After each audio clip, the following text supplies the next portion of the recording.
He said, again, who the fuck are you to come into my fucking country and talk to me like this? Do you know who my parents are? Be careful how you talk because you are in my fucking country.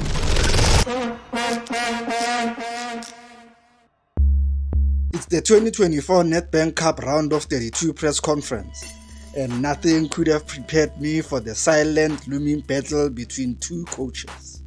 While all of us journalists were there to cover the upcoming cup fixtures, TX Galaxy coach Ramovic had a bone to chew with his fellow counterpart, Mamelodi Sundowns coach Rhulani Mokoena. If I see my players every day, how hard they work, I will always protect, I will always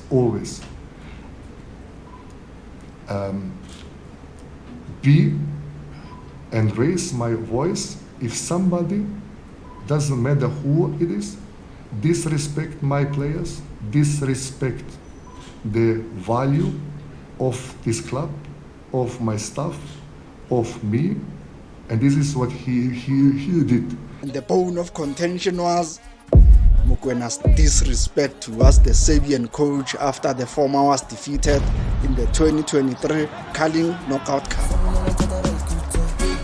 I don't actually want to talk about the game. What followed was a mudslinging contest between the two. He came with a cheap excuse that he didn't play with 7 players. So it means that he disrespected, first of all, his own players that played. And when you see which players they had on the field against us, top class. With this team, he can also win a league. But if he feels that he cannot have a plan B, it also speaks to his quality. But I don't want to go there, and I don't care. I care, we have principles. I have values, and I care about my players that no one will disrespect the hard work they did on this day to win against Sundowns. So, and if it comes now again up, I didn't want actually to say it. The question is, does Mokoena ever acknowledge Ramovic's concern that he acted out of character? No way.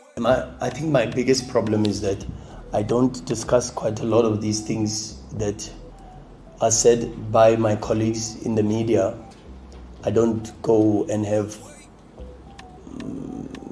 engagements with the media about them.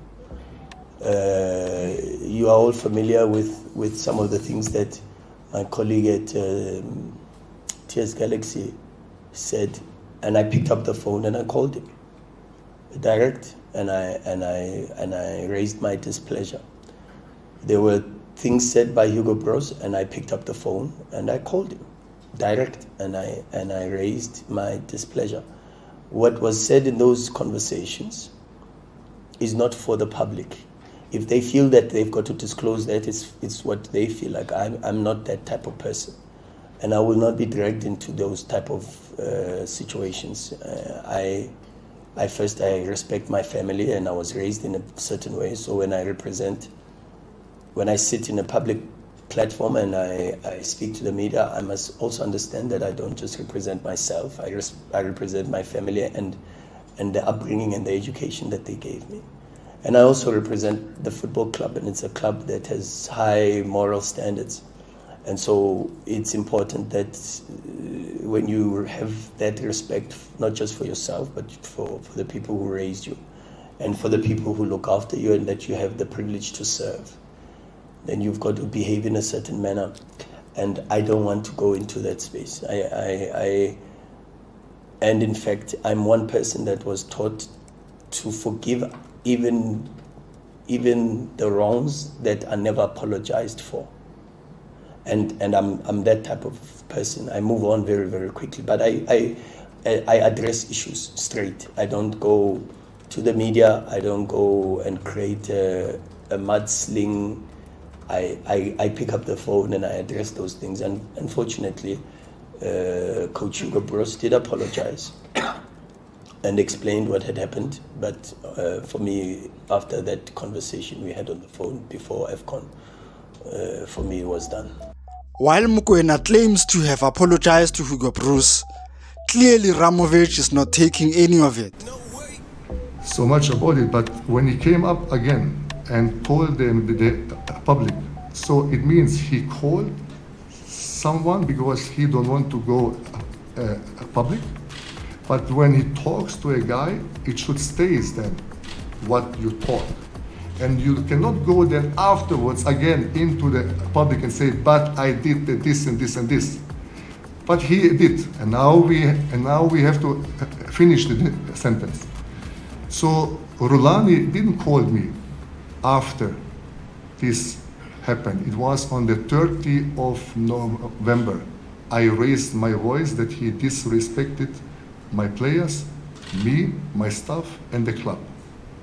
I didn't attack him. I just protected my players, and I will not let anyone disrespect them. So after a month, 29th of December, we were in the bus and we drive to Mbombela. A day before that, Mudau came to me when he saw me in a mall. And he asked me, Coach, when you want to buy me? With a smile. So I told him, I can't buy you because you are too expensive. So he asked me then, okay, why you fight with my coach? And I told him, I don't fight, and it's not my goal to fight with anyone. I explained them exactly the same thing what I explained you.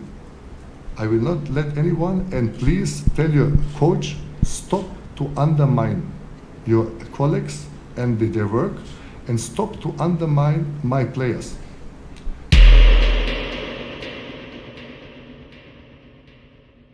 So what happened, I got a call from him during the bus driving to Mbombela.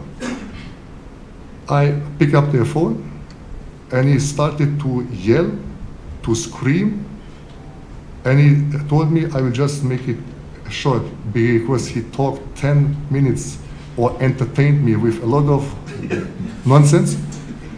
But what he told me, it was, who the fuck are you to come to my fucking country? I just quote him. Okay. He said, again, who the fuck are you to come into my fucking country and talk to me like this? Do you know who my parents are? Be careful how you talk because you are in my fucking country. After that, I told him that I don't care who your parents are, and then he hung up the phone. This was his high standard of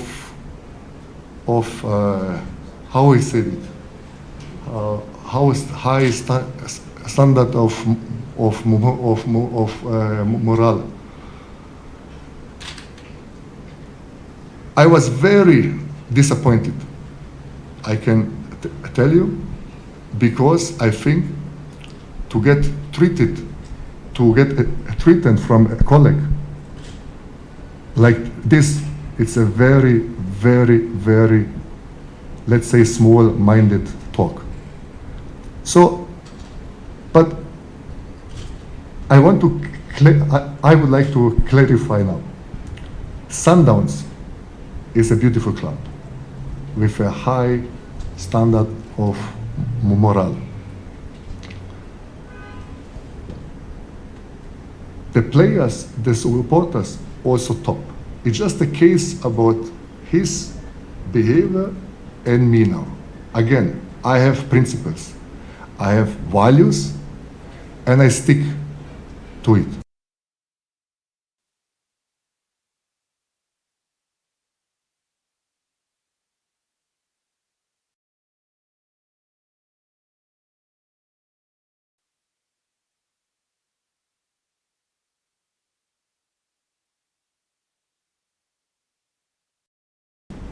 I had one assistant coach before the two coaches I have now. He disrespected players from us. I sent him home.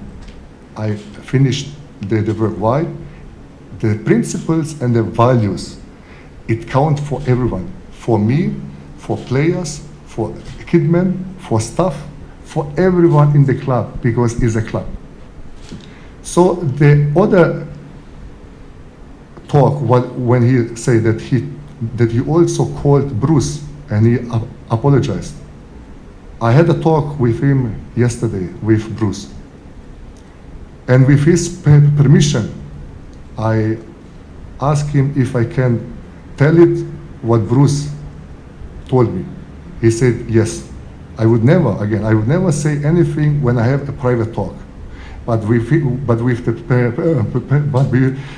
the permission of Bruce, he said yes, of course, because it's true.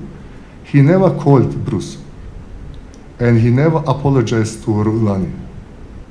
This is a big lie, but this is what I don't deal. Sundowns has to deal with a coach that put up some stories what is not true.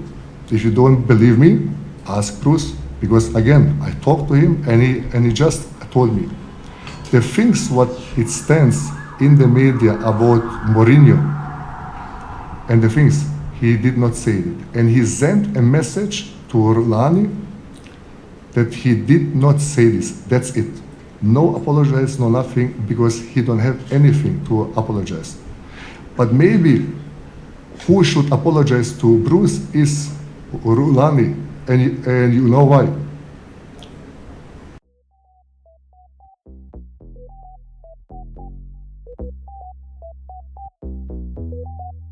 No way.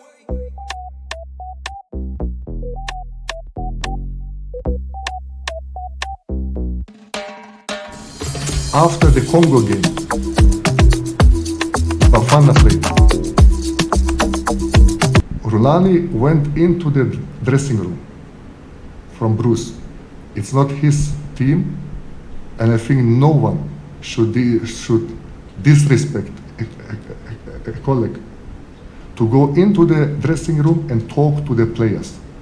Yes, he got an invitation from the SAFA president, but even then, a coach should never go there, because how it will be is if somebody, after a Sundowns game, a coach from the opponent or from anyone, goes into the dressing room of him. I'm pretty sure that no one would like it. So the undermining the colleagues, the disrespecting the colleagues, is this the high standard of morale that he talks?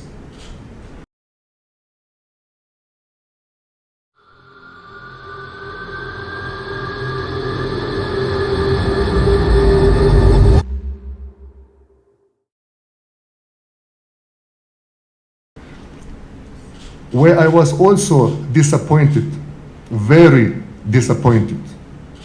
If somebody disrespect my player, and he did, Bernard Parker is a very, very legend in South Africa.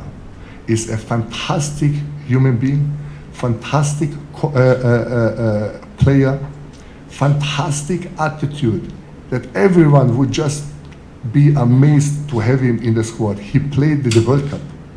He played 72 games for the Bafana. He won so many titles.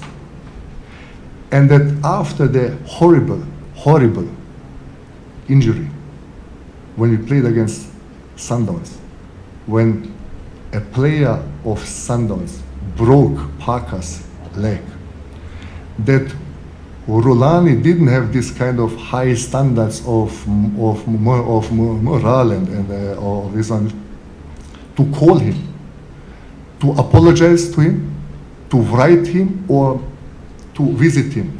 Nothing. And I will protect any player again. anyone that undermine and disrespect my players. And he did it again and again and again. That's why I went out in the public and said it, that he should stop to disrespect my players and the club. This is the only thing. And again, I don't have anything against Rhulani. I don't have anything.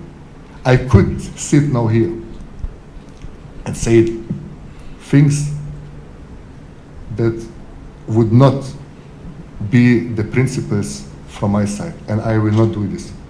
I never disrespected anyone, not a coach, not a player, not everyone.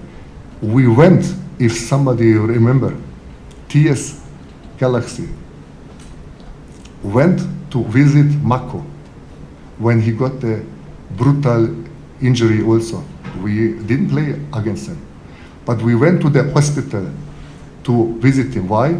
Because this is the principles, this is the values that our club and me and my players have.